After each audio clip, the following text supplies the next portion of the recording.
This inter-university practitioners lecture series is something that Cavendish University is very privileged to be hosting. It's starting from here, so that is a good sign, and it's of course a big, big privilege. I would like to welcome everyone, and I want to emphasize the fact that opportunities like this not only enrich Cavendish University student community, but it also enriches the entire professional and academic community in Uganda. International relations is all about.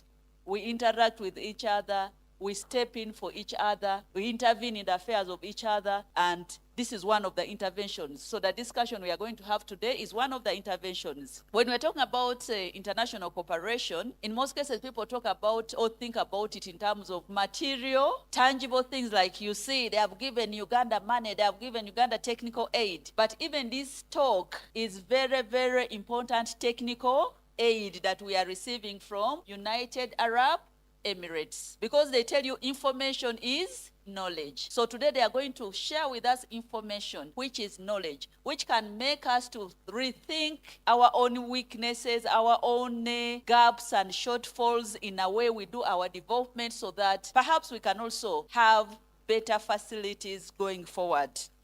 Like Dr. Wabule said, I also visited United Arab Emirates, Dubai, last year in October. But what I saw there, I don't want to say that I wasn't almost coming back. We saw a group of 84 members from entire school boarding an airplane to go to Dubai and benchmark. So there's a lot of interest with that, and I think we can learn a lot. We just need to be conscious for the students that development is not about how much noise we are making. We have to be very deliberate where we are going. When I saw Evans invite us to be a part of this, I was thinking to myself, one, how important it is, but two, is the Ugandan government behind such practices? Because if you think about the world today, we're not in a bubble, right? We're working interregionally, we're working internationally.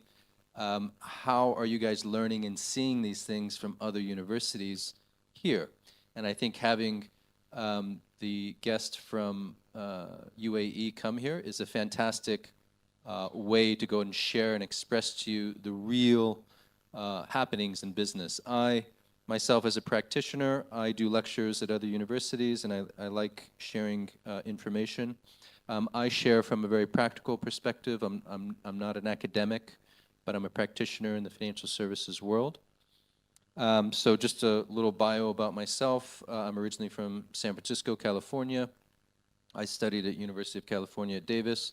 I did my bachelor's in agricultural resource economics, and then did a second one in statistics. I worked for 10 years in the development world, and then went back and did my master's in finance, and then did a second master's in international affairs, which is in policy, African policy.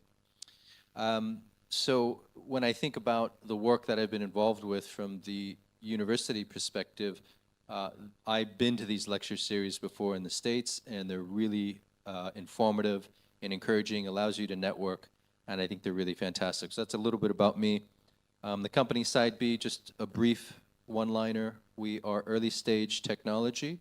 Our focus is innovation and technology. We're an asset manager. We provide advisory locally, and we invest in early stage ideas on the market in Africa in general.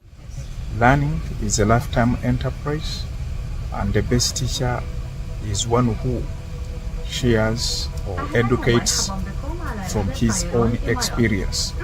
That's why you see in countries like Finland that have gotten the high education standards or competitive education standards world over, teachers must have experience in the field of their subject for at least 3 years. No matter who you think or you cannot make it in life, you still can.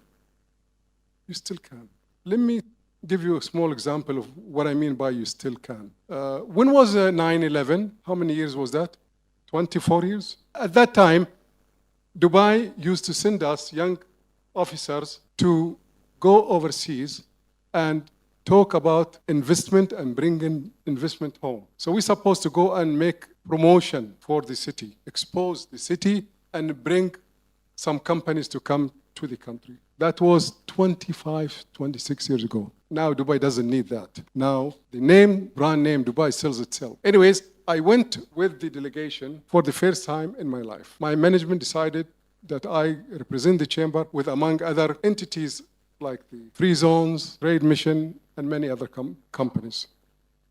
And we went to India, and I had no clue of what is it to be in a trade mission. So we were told, despite the 9/11 and some issues of security, you still go to India as Arabs. They decided to go to India, and I was one of them.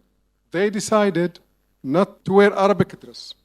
They said, oh, we are Arabs, we're Muslims, we have to go like that. Despite there were some threats, there might be some disturbance for them. We went to Delhi, I believe, and after agreeing that we all wear Arabic dress, I found myself, I'm the only one who was wearing Arabic dress. That was in my advantage, because when we landed in the nighttime, all the media attention came to who? Not to them.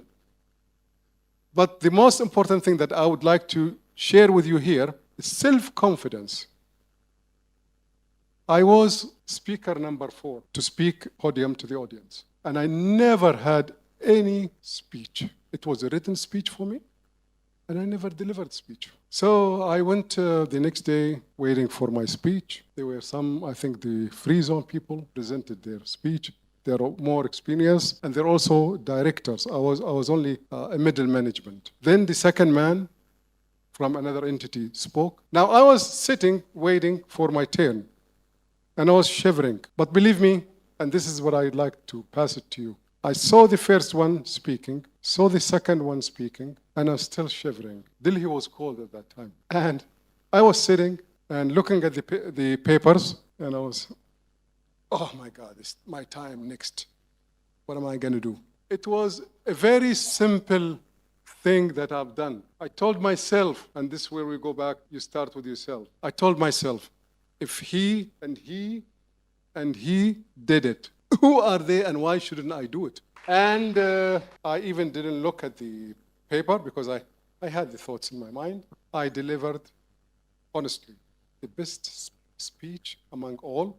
My booth afterwards was the busiest. And since then, I knew that the fear is the most dangerous thing to ourselves and could distract us from getting further in life. And since then, I became a public speaker, by the way.